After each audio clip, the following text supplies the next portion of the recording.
কেন্দা যা তোরে মাঝে শাক বাড়াই দিও সাহি কোন কুতি সইতে নে তোরে পিছন ধরে খাবলা মাইরে ধরবো রাস্তাঘাটের অবস্থা বেশিটা ভালো না যা যাই দাও আগাই দিও। আচ্ছা যা হ্যাঁ বন্ধু বন্ধু আর বন্ধু বুলাইছে বন্ধু তবলার কই ভর্তি হারাইছ মাঝে সাবর্তি হারাইছি মাথা সাবর্তি হারাইছ হ্যাঁ তবলা ভাত পাইতো না তো ভাত পাবো না কইলে লাভ হইতো না মানে ভার্সিটি বলে ভাত পায় না ভাত পাবো না মাথা সাবর আইছে হ্যাঁ মাথা সাবলে ভাত পাই নাই ও কেন্দা তোর আল্লাহ দেখবো বললে নি কথা নিয়ে কাটাকাটি হরণ যাবো না যা মাদ্রাসা তোর আগ বাড়াই দিও সাহি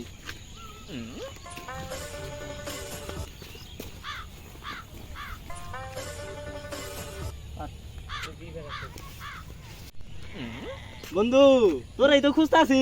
আর আমার তো খুঁজবি কি খবর ক ভালো বন্ধু তুই তো কইছিলি আমার পোলায় তো ভাত পাবো না দেখছস আমার কথা ঠিক হইছে তবলা ভাতই পাই না আমার পোলা ভাত পায় না আমার পোলা মলন হয়ে গেছে গা ভাই মাইসের বাড়িতে গেলে পোলা অবস্থা ছাড়া ভাতই দেয় না